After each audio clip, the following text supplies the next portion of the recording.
வெட்பாலை ரைட்டியா tinctoria எனப்படும் பாலை நிலத்திற்குரிய வெட்பாலை மலர்கள் பூத்து குலுங்கி நிற்பதை நாம் இப்போது பார்க்கிறோம். இத்தாவரம் அப்போசினேசி குடும்பத்தை சார்ந்தது. எதிர் இலையமைவு கொண்ட பசுமையான இலையமைவு காணப்படுகிறது. வறண்ட நிலங்களில் எளிதில் பசுமையாக வளரும் தன்மை கொண்டது. கபிலர் குறிஞ்சிப்பாட்டில் குறிப்பிடும் 99 வகையான மலர்களில் வெட்பாலையும் ஒன்று. தில்லை, பாலை, கல்வர், முல்லை என்ற இம்மலர்களை பாலை மலர் என குறிப்பிடுகிறார் கபிலர். அநேக சங்க இலக்கிய நூல்களில் வெட்பாலை பற்றிய குறிப்புகள் காணப்படுகின்றன. வெண்மை நிற மலர்கள் மே மாதத்தில் அதிக அளவு பூத்து குலுக்குகின்றன. அநேக மருத்துவ குணங்கள் கொண்ட வெட்பாலை மரங்கள் மதுரை மாவட்டம் நாகமலை, புதுக்கோட்டை பகுதிகளில் அதிக அளவு செழித்து வளர்ந்து காணப்படுகிறது. ரம்யமான மனம் கொண்ட மலர்களில் தேனீக்கள் அதிக அளவு தேன் எடுக்கின்றன. வெண்குஷ்டம், சோரியாசிஸ் மற்றும் பல தோல் வியாதிகளை போக்கும் தன்மை கொண்டது வெட்பாலை இலைகள். இலைகளை கசக்கினால் கருநீல நிற சாயம் தோன்றுகிறது. எனவே இதன் இலைகள் இயற்கையான தலைமுடி சாய தயாரிப்பில் பயன்படுத்தப்படுகிறது. கொத்து கொத்தாக வெண்ணிற மலர்கள் பூத்து குலுங்கி நிற்கக்கூடிய இந்த ரைட்டியா டிங்டோரியா தாவரமானது மதுரை மாவட்டம் கரடிப்பட்டி பில்லர் ஹால் சென்டரினுள் காணப்படுகிறது. வெட்பாலை தாவரத்தினுடைய கனிகள் Y வடிவில் காணப்படுகின்றன. 2 கனிகள் ஒன்றுடன் ஒன்று இணைந்து நீள்வட்ட வடிவில் அமைந்து காணப்படுகின்றன.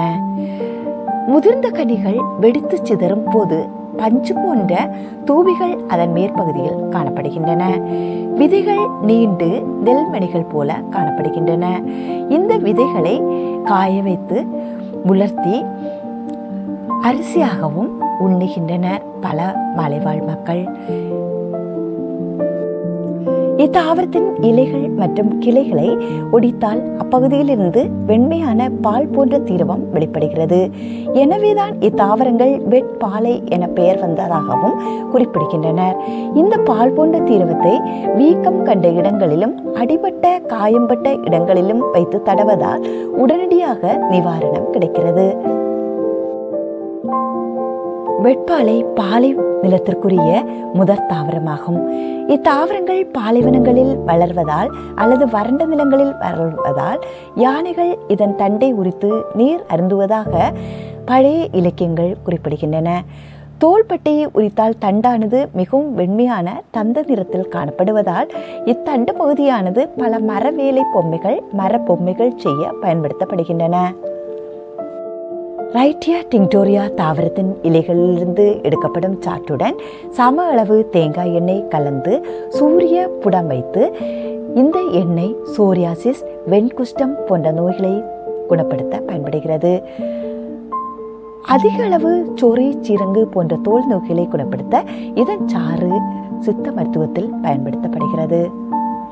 வெட்பாலை தாவரங்கள் அதிக அளவு தமிழகத்தில் மலைப்பாங்கான இடங்களில் செழித்து வளர்கின்றன.